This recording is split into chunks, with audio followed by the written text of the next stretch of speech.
Trend reversal patterns. In the video, you will learn different types of reversal patterns, such as head and shoulders, double tops and bottoms, bull and bear traps, and triple tops and bottoms. A prerequisite for any reversal pattern is the existence of a prior trend. Reversal patterns indicate that an important reversal in trend is taking place.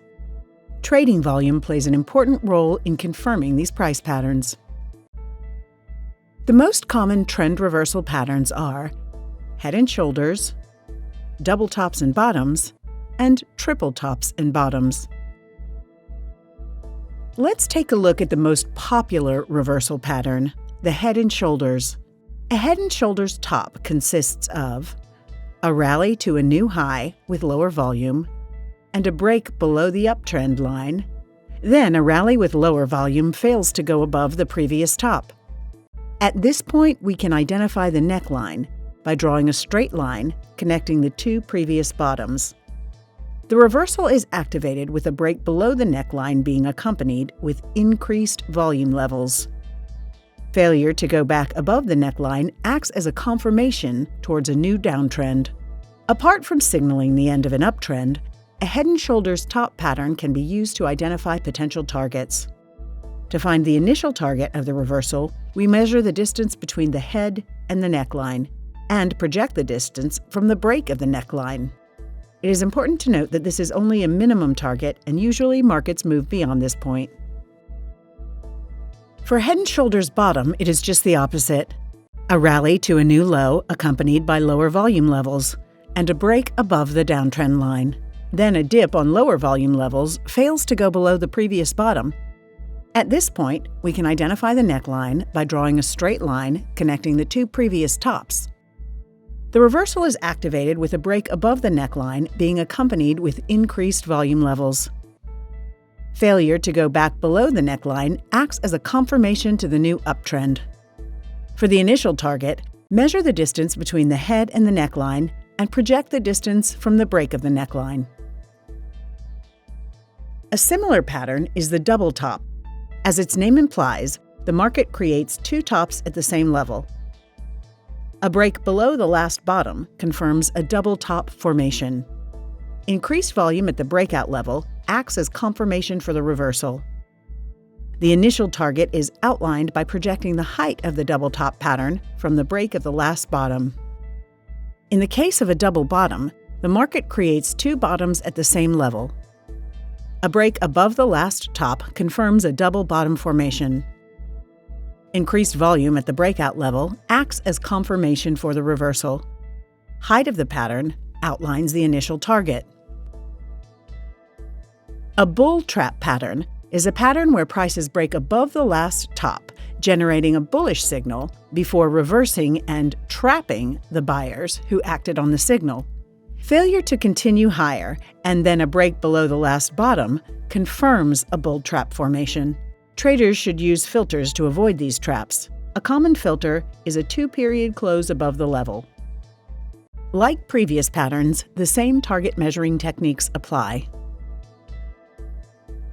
A bear trap pattern is a pattern where prices break below the last bottom, generating a bearish signal, before reversing and trapping the sellers who acted on the signal. Failure to continue lower and then a break above the last top confirms a bear trap formation. Traders should use filters to avoid these traps. Another filter is a price filter with a percentage drop below the level. As before, the height of the pattern outlines the initial target. In a triple top formation, the market creates three tops around the same level. A break below the last two bottoms confirms the triple top formation. Increased volume at the breakout level acts as a confirmation for the reversal. Again, the initial target is outlined by projecting the height of the pattern from the break of the last bottom. For a triple bottom, we have three bottoms at around the same level. A break above the last two tops confirms the triple bottom formation. Increased volume at the breakout level acts as a confirmation for the reversal. The height of the pattern outlines the initial target. Another reversal pattern is the diamond reversal. Think of a diamond as back-to-back symmetrical triangles, a broadening top followed by a symmetrical triangle, or a complex head and shoulders top. As prices climb, they form higher peaks and lower troughs until the process reverses and the range narrows. Do not expect your diamond to be always perfectly symmetrical or diamond-shaped. The break of the neckline is key. Eventually, prices drop out of the pattern in a downward breakout. Sometimes prices can pull back to the diamond trendline boundary before slipping away again. But this is not always the case. If the rise leading into the diamond was unusually quick, the decline after the formation is completed is expected to retrace all the previous gains. A quick rise can be an identification clue to a diamond formation. The diamond formation is only confirmed after a break below the trend line. The rounding top pattern is a long-term reversal pattern that can take as little as 3 weeks to as long as several years to complete and develops at a market peak. As the price drifts towards the high point of the pattern, investors lose interest in the security and upward momentum dissipates. The lack of interest is also characterized by the volume level, which almost dries up at the time the price is reaching the high. Towards the end of the pattern, both momentum and volume increase exponentially. The rounding top is constructed by drawing a circular line above the highs. The price action of the saucer is exactly opposite to that of the rounded top pattern, but the volume characteristics are the same. As the price drops towards the low point of the pattern, investors lose interest in the security and downward momentum dissipates. The lack of interest is also characterized by the volume level, which almost dries up at the time the price is reaching the low. Towards the end of the pattern, both momentum and volume increase exponentially. This pattern is constructed by drawing a saucer-shaped letter U line below the lows. In our next video, we will talk about trend continuation patterns. Thank you for watching.